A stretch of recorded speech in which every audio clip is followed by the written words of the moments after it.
हम चर्चा कर रहे हैं कि आखिर कौन बाजी मारेगा। रामपुर और आजमगढ़ से तमाम देखा जाए तो आजमगढ़ में त्रिकोणीय मुकाबला बनता हुआ नजर आ रहा है, क्योंकि वहां पर बहुजन समाज पार्टी का प्रत्याशी भी मैदान में है और कहा यह जा रहा है कि अच्छी खासी फाइट जो है वो देते हुए नजर आ रहे हैं गुड्डू जमाली समाजवादी पार्टी को और भारतीय जनता पार्टी को। इसी पर चर्चा करने के लिए हमारे साथ तमाम मेहमान जुड़े हुए हैं। मनीष जी आपके पास आते हैं और सवाल ये है सर कि आपका आजमगढ़ की मैं बात कर रहा हूं, आपका मुकाबला किससे है, बहुजन समाज पार्टी या फिर भारतीय जनता पार्टी? देखिए शांतनु जी, हमारी पार्टी के जो उम्मीदवार हैं श्री धर्मेंद्र यादव जी, वो समाजवादी आंदोलन और समाजवादी विचारधारा के एक ऐसे नेता हैं जिन्होंने हमेशा से गरीब, शोषित, वंचित, दलित, पिछड़े सभी वर्गों के हिमायत की बात किया है उन्होंने।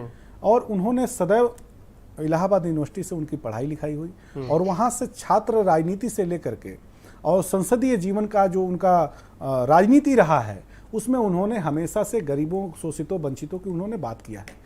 हमारे आदरणीय राष्ट्रीय अध्यक्ष श्री अखिलेश यादव जी की जो नीतियां हैं, जो सिद्धांत हैं, जो विचारधारा है और आदरणीय नेताजी के जो संघर्ष रहे हैं उस पर उन्होंने अनवरत काम किया है।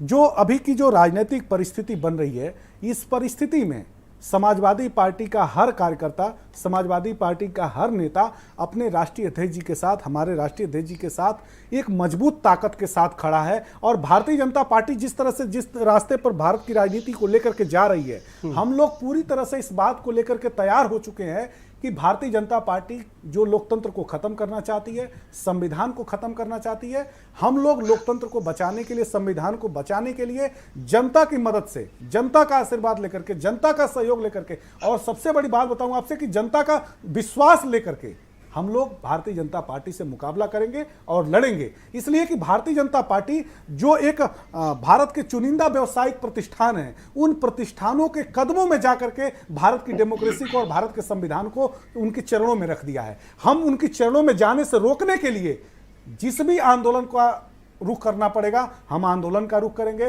राष्ट्रपति के पास जाना पड़ेगा, हम राष्ट्रपति के पास जाएंगे। राज्यपाल के पास जाना होगा, हम राज्यपाल के पास जाएंगे। जिन भी संस्थाओं से हमें उम्मीद जगेगी, उन संस्थाओं के पास जाकर के हम आग्रह करेंगे और विनती करेंगे। अब सवाल पे आइए सर, आपका मुकाबला किससे है आजमगढ़ में? देखिए, हमारा मुकाबला किसी से नहीं है। भारतीय जनता पार्टी ने जिस तरह की व्यवस्था दिया है उत्तर प्रदेश में, देश में, हम जनता से सिर्फ इतना आग्रह कर रहे हैं कि देश को बचाने के लिए हमको वोट दीजिए, हम पर भरोसा करिए।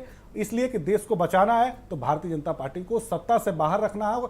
इसलिए इस चुनाव से भारतीय जनता पार्टी सत्ता से बाहर नहीं जा रही है, लेकिन एक रास्ता शुरू होगा, एक रास्ता तैयार होगा और उसका रिजल्ट आपको 2024 में दिखेगा।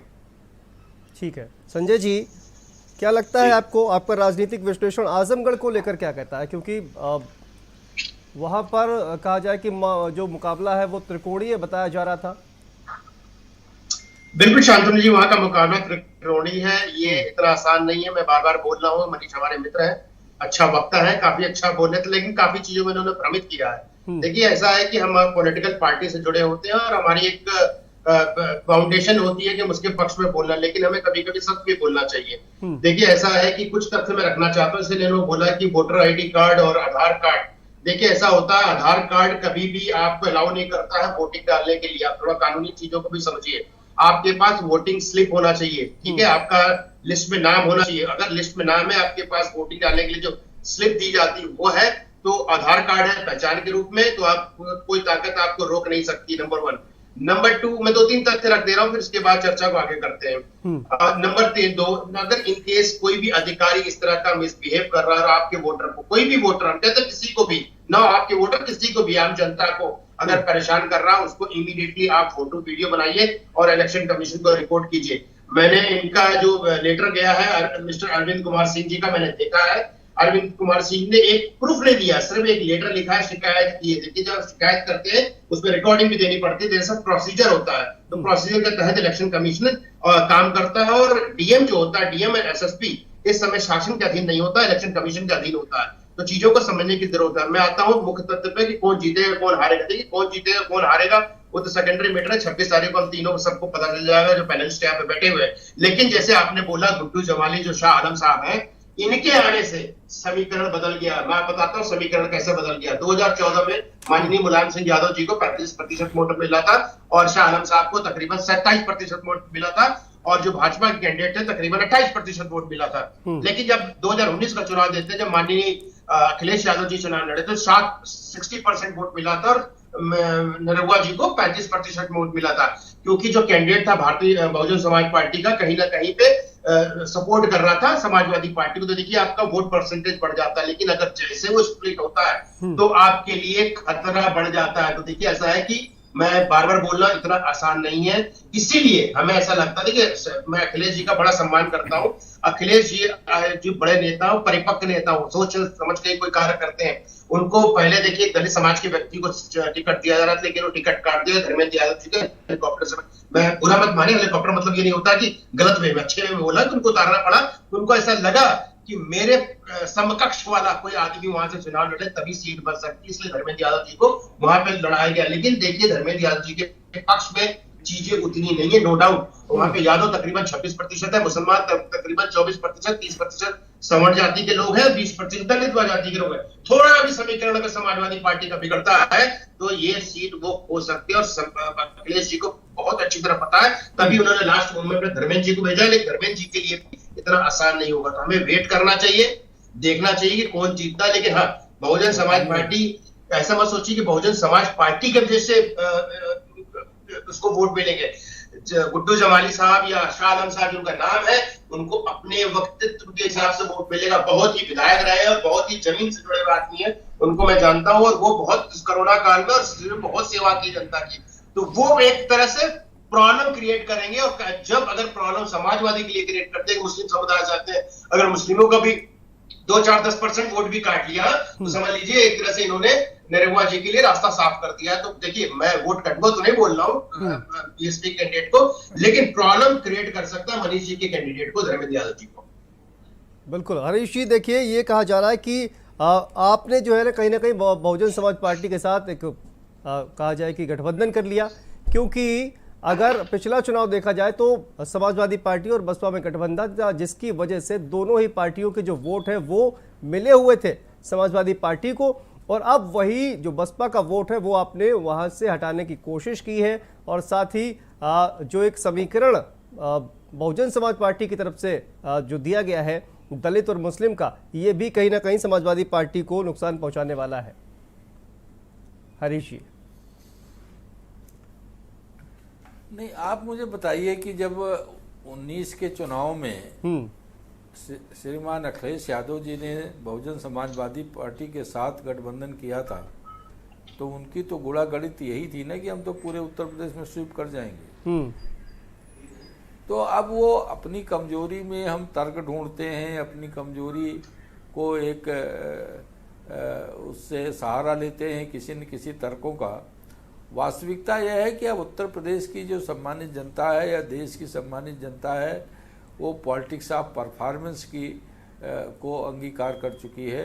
वो जात पात हो ये धड़े की राजनीति को पूरी तरह से खारिज कर चुकी है, और यही कारण है कि वो बहुजन समाज पार्टी हो या समाजवादी पार्टी हो, जिनका कुल राजनीतिक गुणागणित और जो इनका राजनीतिक होमवर्क होता है या जनता के साथ संवाद होता है, वो केवल जात पात के और सांप्रदायिक आधार पर चीज़ों से जुड़ा होता है। और वह 14, 17, 19 और 22 के बावजूद, इन चुनाव परिणामों के बावजूद भी विपक्षी जो दल के मित्र हैं, अभी वो जो उनकी परंपरागत शैली रही है चुनाव जीतने की और सरकार में आने की, उसको छोड़ नहीं पाए हैं। आज जो उत्तर प्रदेश की देश की जनता है, उसको ये कुनबे की पॉलिटिक्स, ये जात पात की पॉलिटिक्स, एक परिवार की पॉलिटिक्स, ये उसको कतई रास नहीं आ रही है, क्योंकि इसका सच वो देख चुकी है। अब उसको विकास चाहिए, अब उसको बिना भेदभाव की सरकार चाहिए। तो उस नाते वो भारतीय जनता पार्टी के साथ खड़ी है, क्योंकि भारतीय जनता पार्टी का जो जनप्रतिनिधि है, जो कार्यकर्ता है, सब जनता के सामने निरंतर रूबरू रहते हैं, गांव-गांव, गली-गली। वो विधायक हों, वो सांसद हों, वो पदाधिकारी हों।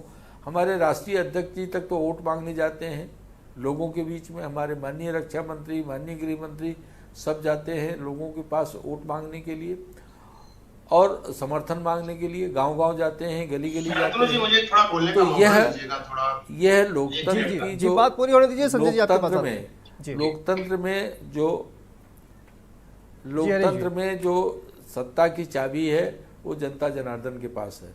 जनता जनार्दन जिसके साथ खड़ी होगी उसको कोई हरा नहीं सकता। ठीक है, जनता जनार्दन ठीक है, अगर संजय जी, किसी के साथ अपनी बात से रखिए। किसी कारणों से वो नाराज हुई, देखिए ऐसा है कि वो हमारे गलत जो भारतीय विषय जनता पार्टी के प्रवक्ता है बहुत शालीनता से अपनी बातों को रख रहे हैं। उनकी बातों को मैं सुन भी रहा था बहुत ध्यानपूर्वक। देखिए ऐसा है कि भारतीय जनता पार्टी की अगर बात करें तो भारतीय जनता पार्टी के कैंडिडेट, देखिए मैं बड़ा ही ब्लंट बोलता हूं, मैं मुंह पे बोलता हूं और मुझे बोलने में कोई गुरेज नहीं है कि भारतीय जनता पार्टी को कैंडिडेट को कोई वोट नहीं देता। या अगर आप बोल रहे हैं कि आपके कैंडिडेट बहुत अच्छे इसलिए उनको वोट दे रहा है तो एक वोट ना मिले। भारतीय जनता पार्टी के साथ सिर्फ बहुत 2-3 प्लस पॉइंट है। उत्तर प्रदेश में सुशासन बहुत अच्छा चल रहा है और योगी जी का चेहरा है, ठीक है। अगर इतने ही बहुत अच्छे होते तो भैया 2012 के पहले क्यों नहीं जीत पाए थे? हाशिए में चली गई थी भारतीय जनता पार्टी। भारतीय जनता पार्टी उभरी है 2014 के बाद, जब उसको नेतृत्व दिखाया, लोगों को दिखाया कि मोदी जी में कुछ दम है, वो कुछ काम कर सकते हैं। उन्होंने कुछ काम करके तो दिखाया। सर यही तो वो कह रहे हैं हरीश जी, योगी हरीश जी यही तो कह रहे हैं कि अब परफॉर्मेंस की पॉलिटिक्स जो है उसको ही जनता प्रेफरेंस दे रही है। देखिए प्रेफरेंस दे रही परफॉर्मेंस की जनता पे, लेकिन जितनी बड़ी बड़ी बातें कर रहे हैं कि हमारा हमारा हमारा नहीं, कुछ चेहरे हैं जो काम करते हैं, हमारा हमारा नहीं है। देखिए इनके कैंडिडेट हो चाहे इनका राजनीति के बहुत सारे राजनीतिक दल के नेता इतने एरोगेंट है, ऐसा एटीट्यूड है कि पूछिए मत, जनता उनके साथ जाना नहीं चाहती। लेकिन मजबूरी में जनता मोदी और योगी और सुशासन को पसंद करती इसलिए वोट देती है। अदरवाइज इस बार का इलेक्शन ये हार गए होते 2022 का। कहने वाली बातें हैं सर। देखिए मैं भी जमीन पे, मैं किसी का पक्ष नहीं ले रहा हूँ। मनीष जी शायद मेरी बातों से खुश होंगे या दुखी होंगे, मैं नहीं जानता, लेकिन सत्य ये है कि अगर योगी आदित्यनाथ इस बार का चेहरा नहीं होते तो आप उत्तर प्रदेश का चुनाव भूल जाइए, आप कतई नहीं जीतते। मैं नोएडा का एग्जांपल दे रहा हूँ, 3 विधायक हैं, तीनों के चेहरे पे वोट नहीं पड़ा, सिर्फ योगी जी के नाम पे पड़ा। अदरवाइज एक वोट जनता यहाँ की भारतीय जनता पार्टी को ना देती। तो प्लीज आप ये पार्टी ना करें। पार्टी आपकी है, बहुत अच्छी बात है, लेकिन पार्टी बहुत महान कार्य कर रही है ऐसा भी हम मानने को तैयार नहीं। मुझे ऐसा नहीं लगता ऐसा कोई महान कार्य कर रही है, लेकिन कुछ स्ट्रेटजीज मोदी जी के, कुछ प्लानिंग योगी जी का, और दोनों का नेतृत्व मैं बोलता हूं, मैं हमेशा तारीफ करता हूं, दोनों का नेतृत्व का समावेश जो बना हुआ है उसके वजह से जनता का विश्वास इस पार्टी में बना हुआ है, इसलिए वोट देने जाती है। कैंडिडेट तो आपके समझ लीजिए किसी को एक भी वोट आगे लाते। ठीक है मनीष जी शांतनु जी, अभी मैं आदरणीय बड़े भाई संजय राणा जी की बात सुन रहा था और भारतीय जनता पार्टी के प्रवक्ता अपना प्रवचन दे रहे थे। हैं तो बहुत वरिष्ठ नेता और उनकी सज्जनता का सब लोग बहुत सम्मान करते हैं, लेकिन मैं एक बात पूछना चाहता हूँ हरीश श्रीवास्तव जी से कि हरीश श्रीवास्तव जी, कानून व्यवस्था बहुत अच्छी है, ये बात आप भारतीय जनता पार्टी के लोग जब मंचों पर चढ़ते हैं या टेलीविजन पे रहते हैं तो बहुत अच्छे तरीके से कहते हैं कि जो सुशासन है हमारा, जो कानून व्यवस्था है हमारा। मैं पूछना चाहता हूँ कि ललितपुर की घटना अभी घटित हुए कितना दिन हुआ? थाने में क्यों एक कमजोर परिवार की लड़की के साथ जिस तरह से बलात्कार की घटना हुई, क्या उससे आपको तकलीफ नहीं हुआ? क्या चंदौली में जो घटना हुई, एक परिवार के घर में घुस करके जिस तरह से मारा पीटा गया, जिस तरह से उसके साथ अभद्रता की गई पूरे परिवार के सदस्यों के साथ, और उसके बाद से उस लड़की को अपना जान गंवाना पड़ा। उसकी पार्थिव शरीर जब दाह संस्कार के लिए मड़कड़िका घाट पर बनारस में आ रही थी तो उसके बदन से खून टपक रहा था। और उस संसदीय क्षेत्र किसका है? दम भरने वाले भारत के प्रधानमंत्री जी का। और आप सुशासन की बात करते हैं, कानून व्यवस्था की बात करते हैं। आपका तो कानून व्यवस्था इतना खराब है कि मालूम पड़ता है कि जब 1990 के दशक में जो गोरखपुर की स्थिति थी, एक सोमालिया जैसी सोमालिया देश जैसी जो वहां की हालात थे, जो वहां के कानून व्यवस्था थे, लोगों की जान ली जा रही थी, जो उस तरह की व्यवस्था थी। आप योगी आदित्यनाथ जी के बारे में बहुत बेहतर जानते होंगे, संजय राणा जी भी शायद आप भी परिचित होंगे। मैं चूंकि उसी मंडल का रहने वाला हूं, मैं वहां के बारे में बहुत अच्छी तरह से परिचित हूं। कानून व्यवस्था खराब करने के लिए बहुत सी चीजों की जरूरत नहीं है। एक योगी आदित्यनाथ जी की भाषा शैली ही काफी है कि उनकी भाषा, उनकी जुबान जब खुलती है तो उसी से कानून व्यवस्था खराब हो जाती है। उनका चाल चरित्र और चेहरा राजनीतिक ऐसा रहा है कि वो जुबान से अपनी बात। उत्तर प्रदेश की विधानसभा में संजय जी, आप जानते हैं उत्तर प्रदेश की विधानसभा में जो पिछला कार्यकाल था उनका 17 से 22 तक का, उन्होंने विधानसभा में खुलेआम कहा था कि मार देंगे, पीट देंगे, ठोक देंगे। ये एक मुख्यमंत्री की भाषा है? क्या ये एक मुख्यमंत्री की जुबान है? अगर एक नेता इस तरह की भाषा बोलता है तभी तो इतनी बड़ी घटना देश में घटित हुई और भारतीय जनता पार्टी को बैकफुट पे आना पड़ा। और उनको यहां तक कि लोकसभा अध्यक्ष ने अभी मीटिंग किया था, जो ओम बिरला जी हैं, उन्होंने अपने संसद सदस्यों को क्या कहा? उन्होंने कहा कि मैं अपने संसद सदस्यों से आग्रह करना चाहता हूं कि भारत एक ऐसा देश है जो सभी धर्मों का, सभी जातियों का, सभी पंथों का सम्मान करता है, और मैं उम्मीद करता हूं अपने संसद सदस्यों से कि वो सभी धर्मों का, सभी जातियों का, सभी पंथों का, सभी भाषाओं का आदर करें और सम्मान करें। अभी आपको एक घटना याद दिलाऊं शांतनु जी, विज्ञान भवन में आदरणीय प्रधानमंत्री जी एक बैठक किए थे कुछ दिन पहले, उसमें माननीय न्यायाधीश हमारे मौजूद थे, हमारे जजेस मौजूद थे, सभी राज्यों के मुख्यमंत्री मौजूद थे। उन्होंने कहा कि हमें लोक भाषाओं का ख्याल रखना होगा, हमें भूषा का ख्याल मतलब वस्त्रों का ख्याल रखना होगा, लोक भाषा, लोक भूषा और लोक भोजन का मतलब स्थानीय स्तर पर जो भोजन करने की एक संस्कृति है लोगों की, उसका हमें सम्मान करना होगा। लेकिन मैं संजय जी और हरीश जी दोनों लोगों से, आप लोगों से कहना चाहता हूं कि 2009 में जब हम लोकसभा का चुनाव हारे थे, उस समय हमारे राष्ट्रीय अधिवेशन में आगरा में, मैं तो बहुत छोटा था और आदरणीय मोहन सिंह जी के साथ में उस कार्यक्रम में शरीक हुआ था अधिवेशन में। मैं आदरणीय राष्ट्रीय अध्यक्ष जी उस समय युवा संगठनों के प्रभारी थे, उन्होंने पुरजोर तरीके से यह कहा था। उस समय सोचिए कितनी उनकी दुर्गामी सोच थी हमारे आदरणीय राष्ट्रीय अध्यक्ष श्री अखिलेश यादव जी का, जिन्होंने आगरा के अधिवेशन में कहा था कि लोक भाषा का, लोक भूषा का और लोक भोजन का सदैव समाजवादियों ने सम्मान किया है, और हमें उम्मीद है कि हमारे आने वाली जो पीढ़ियां हैं, जो हमारे नौजवान हैं, वो इसका ख्याल रखेंगे। जी संजय जी, संजय जी कुछ कहना चाह रहे हैं? मैं एक मिनट लोगन का जवाब दे दूंगा। मनीष भाई ने बड़ी अच्छी बातें रखी जी। है और तथ्यों को रख के बात करना भी चाहिए, अच्छी बात है, मैं सराहना करता हूँ। ठीक है। देखिए, मैं सिर्फ एक मिनट में थोड़ा डेटा प्रस्तुत कर देता हूँ। देखो, हम डेटा बात कर सकते हैं, मुझे और कुछ पता नहीं है। जो भी घटना जो ललितपुर की हुई, चाहे चंदौली की हुई, दुखद घटना है, उस पर तुरंत मुख्यमंत्री जी ने एक्शन लिया है। लेकिन मैं कुछ क्राइम की डेटा रखना चाहते हैं 2014-2020 के। संजय जी, मुख्यमंत्री जी ने कोई उस पर अभी तक, वो ललितपुर में जो थानाध्यक्ष थे, अभी तक उनकी गिरफ्तारी नहीं हुई है। उसमें जो पुलिसकर्मी थे उनके साथ सामूहिक दुष्कर्म में उनकी गिरफ्तारियां नहीं हुई है। भाई उसमें सस्पेंड हो गए, उसमें कार्रवाई हो चुकी है। सस्पेंशन कार्रवाई है, बलात्कार की घटना में गिरफ्तारी नहीं हुई। गिरफ्तार भाई, अगर वो क्राइम किया है तो उसको गिरफ्तार भी किया जाएगा। भागा है तो उसको सर्च नोटिस है। 2-2.5 महीना से ऊपर का समय हो गया संजय जी। देखिए, आपको पता हो कानपुर में जो एक व्यापारी थे, गोरखपुर में उनकी हत्या कर दी गई थी। पुलिस वाले कितने दिन तक फरार थे, 2.5 से 3 महीने बाद पकड़े गए और उनके ऊपर कानूनी कार्रवाई इस राज्य में तो आईपीएस फरार हो जाता है, इस राज्य में तो आईपीएस फरार रहता है 2-2 साल तक। नहीं, आईपीएस इस राज्य में फरार नहीं रहता, महाराष्ट्र में फरार रहता है। नहीं, महाराष्ट्र में नहीं, अरे महाराष्ट्र में नहीं संजय जी, मैं करेक्शन करना चाहता हूं। अभी यूपी के एक आईपीएस अफसर है, फरार थे, अभी कुछ दिन पहले उनकी गिरफ्तारी हुई है, 2 साल से ऊपर वो फरार थे। संजय जी अपनी बात रखिए, आप अपनी बात रखिए जो आप कहना चाह रहे थे। देखिए, मैं 2-3 पॉइंट रख देना चाहता हूँ। क्राइम का डेटा 2014 का, 2020 का। रेप के मामले 2014 में 3000, देखिए रेप के मामले 2017 में थे 4200, 2020 में 2700 हो गए थे। मर्डर के मामले थे 2014 में 5100, घट करके 3700 हो गए थे। तो चोरी डकैती, अरे सुन लीजिए सर, सुन तो लीजिए ना सर। पहले 48,000 थे चोरी डकैती का मामला, और वो 33,000। देखिए, कुछ चीजों में डिप हुआ है, जैसे आम केसेस में रेप में तकरीबन 10% की डिप है, मर्डर में तकरीबन 25%। देखिए, मैंने कहता हूं इतना बड़ा प्रदेश है, बहुत सुधर गया, मैं नहीं बोल रहा हूं, लेकिन एक सुधार की तरफ एक कदम है। देखिए, हमारी प्रॉब्लम बताया मनीष भाई, आप भी जानते हो, ठाकुर बिरादरी से आते हो। देखिए, अपना जो प्रदेश है ना, 25 करोड़ लोग रहते हैं इसमें, और हर आदमी यहाँ पे लठायत है, और हर आदमी अपने आप जमींदार है, हर आदमी अपने आप मुख्यमंत्री है। तो जो माइंड सेट है ना, हजारों साल से बना हुआ है, इसको दूर करने में समय लगेगा। अभी देखिए, हम कोई भी, चाहे क्रिमिनल हो चाहे आम आदमी, सुनिए ठाकुर साहब, जो आम आदमी भी है डरता है थोड़ा सा गलत काम करने। हम तो मतलब नोएडा क्षेत्र में देखते हैं लोग डरते हैं, पहले ही डर नहीं था, अब डर है कि मेरे ऊपर कानूनी कार्रवाई जाएगा, कोई बचाने वाला नहीं है।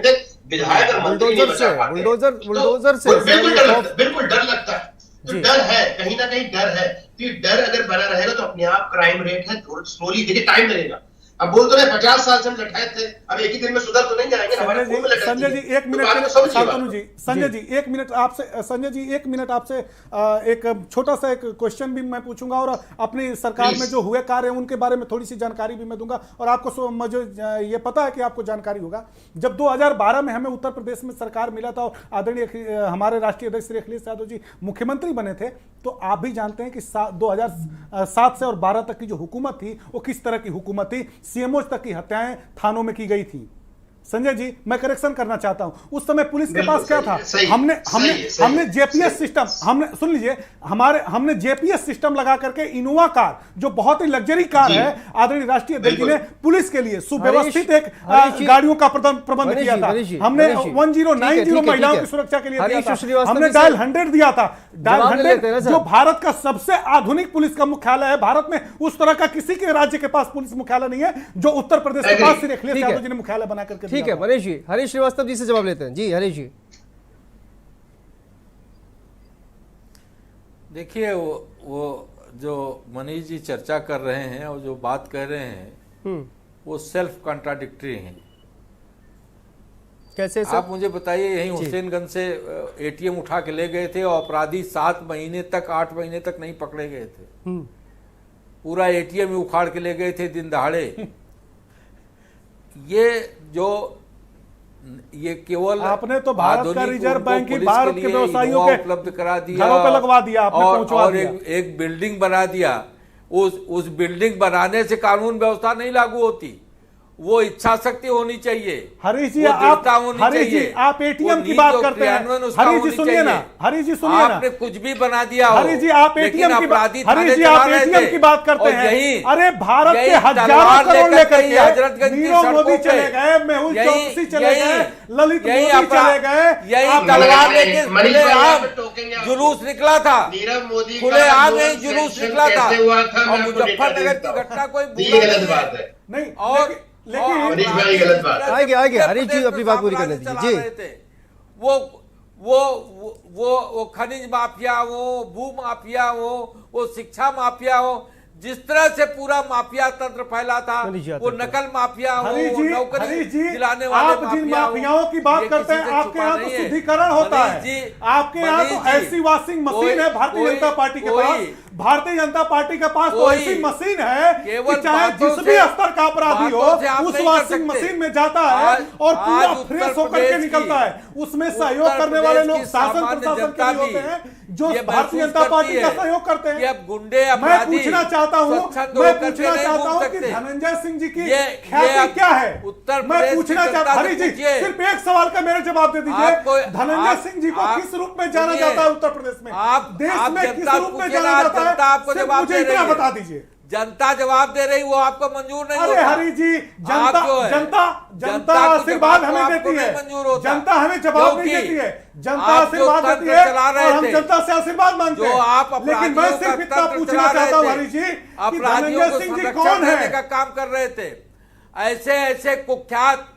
ऐसे कुख्यात दुर्दांत माफिया विजय सिंह जी जिनसे कौन लोग है हरी जी? भयभीत होते हैं, उनको विजय आप सिंह पार्टी जी में कौन उंगलियां है? लगाए। हरीश तो श्रीवास्तव जी, ये मनीष जी, धनंजय सिंह जी कौन इस है? तरह आप मुझे बता ये दीजिए चलने ना। वाला सिर्फ नहीं इतना। है। केशव प्रसाद मौर्य के ऊपर ये दोहरी 18 राजनीति से चलने वाली ऊपर नहीं है। आपराधिक मुकदमे दर्ज समाजवादी थे। पार्टी की मंदिर के चंदा चोरी के मुकदमे समाजवादी दर्ज पार्टी के थे। दोहरी योगी राजनीति आदित्यनाथ जी के ऊपर 18 से ऊपर और मुकदमे दोहरी दर्ज थे। राजनीति करना छोड़िए। समाजवादी पार्टी के लोहिया के सिद्धांतों का तो लोहिया झूठा जी ने ही लबादा कहा आपको हो रहा था, है। लोहिया जी आप ने तो ही एक कहा परिवार था को कि समृद्ध समता करने के लिए मूलक काम समाज कर की रहे हैं। स्थापना करना एक- इस समाजवादियों एक का परिवार उद्देश्य की होना संस्कृति के चाहिए लिए और हमारा वही समाजवादी उद्देश्य है। पार्टी हम पूरा भेदभाव काम कर मिटाने रही के लिए, तो समाज में एकता लाने के आपको लिए, जनता- समाज में जो विसंगतियां हैं जनता उन्हें को- दूर करने के लिए इस जनता समाजवादी को- आंदोलन से निकले हुए जनता को अब श्री ये अखिलेश इस यादव तरह जी का छत- समाज में काम इस तरह कर रहे का हैं। छद्म समाजवाद मंजूर नहीं है। जनता को मनीष जी पे छद्म समाजवाद मंजूर नहीं है।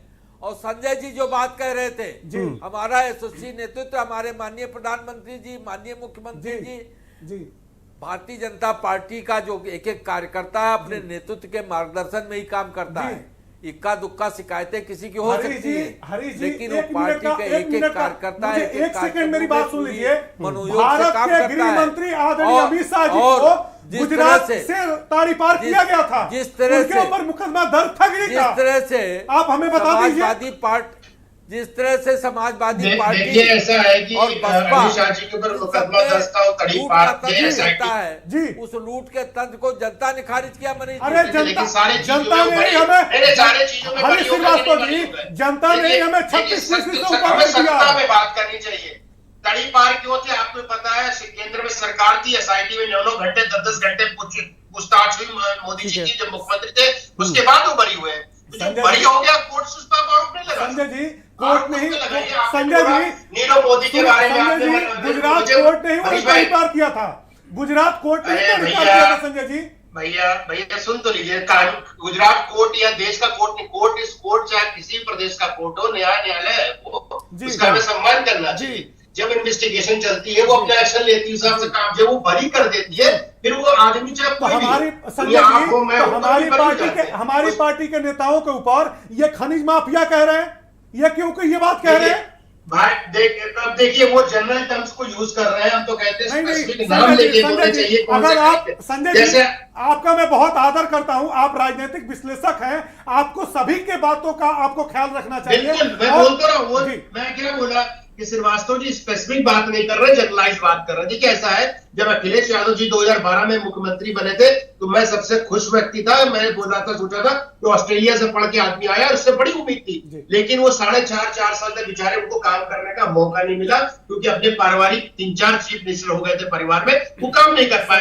उसके बाद पता नहीं किस चीजों में फंस गए, उसके बाद अपनी इमेज बिल्डिंग में काम करना बंद कर दिया, अपनी इमेज को, जो एक इमेज थी 2012 में, वो खत्म कर ली संजय जी। तो ऐसा है कि अगर अखिलेश यादव जी के अंदर क्षमता है, अगर वो अपनी इमेज बिल्डिंग में मनीष भाई काम कर ले, जो एक तरह से उनके ऊपर समाजवादी पार्टी का गुंडा राज और मुसलमान का तुष्टिकरण वाला है, वो हटा ले तो बहुत अच्छे नेता है। बोल रहा हूं, एक सेकंड बोलिए एक सेकंड, अगर सिर्फ अखिलेश यादव जी ने काम नहीं किया होता तो देश का सबसे खूबसूरत एक्सप्रेसवे 22 महीने में किसने बनाया? अरे मान्यवर सुन तो लीजिए, मैंने क्या बोला, आपने कहा कि काम नहीं किया 4.5 वर्षों तक, मुख्यमंत्री आए थे तो मैं बड़ी उम्मीद थी मुझे 2012 में, लेकिन उनको काम ही करने का मौका नहीं दिया गया। संजय जी, और देखिए एक्सप्रेस वे उन्होंने बनाया, सराहनीय काम है और मैं उसका तारीफ करता हूं।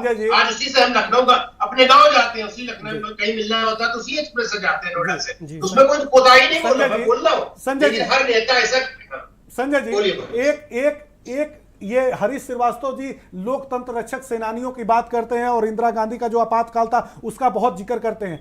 आदरणीय हमारे राष्ट्रीय अध्यक्ष श्री अखिलेश यादव जी ने उस महत्ता को समझा और उस महत्व को समझा, इसीलिए उन्होंने एक JPNIC सेंटर जो गोमती नगर में है, आपको भी शायद पता होगा इस बारे में, इतना खूबसूरत बिल्डिंग JPNIC उन्होंने बनाया। लेकिन मैं पूछना चाहता हूं कि जयप्रकाश नारायण जी को आप लोग भी मानते हैं, पूरे देश भर के समाजवादी लोग भी मानते हैं, हरीश श्रीवास्तव जी उस बिल्डिंग को, जो काम अधूरा, मुश्किल से 10% काम बाकी है उस बिल्डिंग में, लेकिन आज घास जम गई उस बिल्डिंग में। आखिर उस बिल्डिंग से क्या आपको नफरत है, क्या नफरत है हरीश श्रीवास्तव जी, आप बताइए।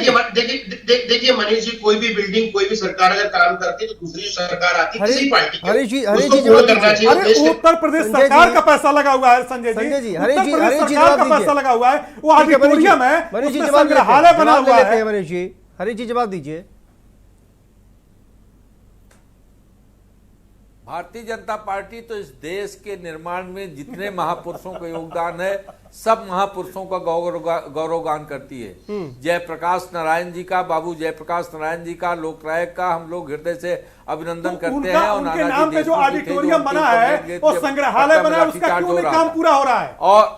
और ये तो इस तरह की बात, वो कोई प्रशासनिक कारण हो गए, अरे कौन, और ज्यादा पैसा खर्च हुआ होगा, बड़ा भ्रष्टाचार हुआ होगा, आप उन बातों को खोलिए ना। अरे कि आप किस तरह से काम किए, अरे भ्रष्टाचार हुआ होगा, आपकी सरकार काम कर रही थी, संजय जी आपकी सरकार किस तरह से काम कर रही थी, अरे आप सरकार एक एक करके उसकी परतें खुल रही हैं, सरकार में होकर के इस तरह की बात कर रहे हैं, एक एक करके 5.5 वर्ष में आप जांच नहीं कर खुल रही हैं। जिस तरह से समाजवादी पार्टी सरकार की फंक्शनिंग थी, जिस तरह से जनता के धन का हरीश जी के कहने का मतलब ये है कि जो वह काम शुरू हुआ था उसमें इनको घोटाला नजर आ रहा है। अरे तो 5.5 जी, इतना दुर्भाग्य है कि 5.5 वर्ष से आप सरकार में है और भ्रष्टाचार की जांच नहीं कर पाया। बिल्कुल हरीश जी, परतें कब तक खुलेंगी? 5.5 वर्ष तो हो गए मनीष जी कह रहे हैं। हरीश जी, अरे अभी आप देखिए ना, रामविलास यादव जी का कारनामा सामने आया। अच्छा। और कल अखिलेश जी ने जो ट्वीट किया था, उन्होंने अपना सच, सरकार का सच, बड़ौदा नदी की एक फोटो अपने कार्यकाल की डाल के स्वतः उजागर कर दिया था। हरीश तो श्रीवास्तव वो जी, हरीश तो जो श्रीवास्तव सच है जी, वो सामने जब आ ही आप- जाता है। जब आप तो किसी जैसा न किसी सीनियर रूप में इसको वो पर पर्सन इस दर तरह पर की बात कहता खुलता ही है रहता है। तो हम लोग को कभी कभी LDO बहुत में- ताजुब होता है। LDA में जिस हरीश तरह से श्रीवास्तव प्लाटों जी, का बंदर आप बाट भ्रष्टाचार हुआ, की जांच जिस तरह कराइए, से प्लाट आप फर्जी भ्रष्टाचार की जांच कराइए, जो जांच Allotment कराना है हुए। कराइए, लेकिन मैं कह रहा हूं कि वो जेपीएनआईसी को सब- पूरा तो कर दीजिए, आप पूरा तो कर दीजिए उसको। देखिए, ठीक है, शांत- संजय शांत- जी से शांत- कमेंट। आप जी जो संजय जी। शांतनु जी, नहीं, हम सब पूरा शांतनु जी, करेंगे। मैं मनीष लेकिन भाई ये की बात को थोड़ा सा जेल ध्यान भेज रखता हूँ। कर। देखिए, ऐसा है कि जब एक्सप्रेस में बना था लखनऊ से आगे जो ले जाना था गोरखपुर तक का, उसमें जो पहले टेंडर था तकरीबन 15,000 का था। उसके बाद उनको लगा कि बहुत ज्यादा, उन्होंने री टेंडर करवाया, तकरीबन अभी 13,000 का है। तो भैया अगर आपको लगता है उसमें भ्रष्टाचार है, हम कहते हैं बहुत बड़ा भ्रष्टाचार है, तो आप उसको टेंडर कैंसिल कर दीजिए। देखिए, ऐसा होता है, टेंडर की पॉलिसी होती है, बहुत सारा पेमेंट 30% पेमेंट जो काम होने के बाद ही आता है, उसका 30% पेमेंट कैसे रुक जाएगा। आप नया टेंडर फ्लोट कीजिए, उसको कंप्लीट काम करा दीजिए। लेकिन ये कह देना कि भ्रष्टाचार हो इसलिए काम नहीं हो रहा, ये थोड़ा सा तथ्यात्मक आंसर नहीं लगता संजय है। जी- या तो हम आपको पता नहीं है, अगर पता है तो फिर आप आंसर को छुपा रहे हैं। हो संजय जी- सकता है, देखिए संजय जी- सरकार बहुत बड़ी होती है, सरकार से गलतियां हो जाती है, तो सत्य को संजय जी- स्वीकार करना बुराई नहीं है। संजय जी, वह उत्तर प्रदेश की पहली ऐसी बिल्डिंग है जिस पर हेलीकॉप्टर उतरने की भी व्यवस्था आदरणीय राष्ट्रीय अध्यक्ष जी ने किया था। मैंने क्योंकि देखा उत्तर है, प्रदेश को उत्तम प्रदेश बनाने का जो उनके हृदय में जो इच्छा शक्ति है आदरणीय हमारे राष्ट्रीय अध्यक्ष श्री अखिलेश यादव जी के अंदर, वो ऐसा काम करना चाहते थे, ऐसा काम उन्होंने किया कि वो दुनिया के सामने, भारत के सामने, अन्य राज्यों के लिए एक नजीर बने। जैसे हमारी लैपटॉप जो योजना थी, हम सरकार में आए नहीं आए एक अलग विषय है, लेकिन वो पहले ऐसे मुख्यमंत्री थे देश के जिन्होंने भारत के गरीब नौजवानों को आधुनिक जी, वो शिक्षा तो से सब जोड़ने का केवल काम सफाई किया। तक केंद्रित थी।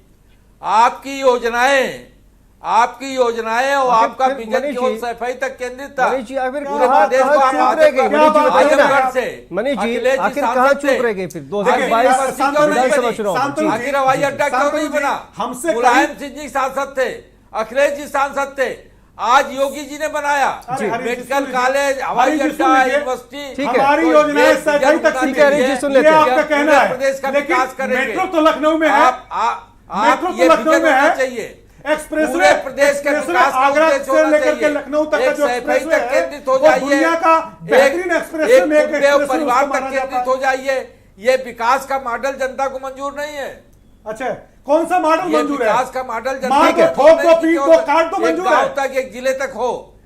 पूरे प्रदेश का विकास होना चाहिए। ठीक और है, जिस तरह से हरीश जी, आजमगढ़ को देखिए वक्त की कमी है हरीश जी, मेडिकल माफी के कॉलेज, साथ हवाई आपको रोकना अड्डा चाहूंगा हरीश देने जी। का काम भाजपा सरकार ने किया। ठीक है, योगी हरीश जी ने जी। किया। हरीश जी। वो आप में विजन नहीं था। हरीश जी, एक छोटी सी शायरी सुन लीजिए, क्योंकि संजय जी भी बहुत अच्छे जल्दी। और बड़े जी मनीष जी, हम जल्दी। आदर करते हैं। ऐसी वैसी बातों से खामोशी ही बेहतर है, या फिर ऐसी बात करो कि खामोशी से बेहतर हो। ठीक है, बहुत बहुत शुक्रिया आप सभी का इस चर्चा में शामिल होने के लिए। तो देखिए लगातार लोकसभा उपचुनाव को लेकर जिस तरह से मतदान हुआ उसके बाद तमाम तरह के कयास लगाए जा रहे हैं, लेकिन इंतजार करना होगा 26 जून को कि आखिर कौन विजेता होता है। तमाम जो पार्टियां हैं, चाहे वो बीजेपी हो, बसपा हो, सपा हो, एक दूसरे पर लगातार आरोप जो है वो लगाती रही है और लगा भी रही है कि काम जो है वो नहीं किया गया। लेकिन ये जो लोकसभा उपचुनाव है इससे कुछ खास बहुत ज़्यादा फर्क पड़ने वाला नहीं है। लेकिन बादशाहत रामपुर का रंगबाज कौन होगा या फिर आजमगढ़ का शहंशाह कौन होगा, ये तो 26 जून को ही माफ कीजिएगा पता चलेगा। फिलहाल इस कार्यक्रम में इतना ही। आप देखते रहिए भारत समाचार। नमस्कार।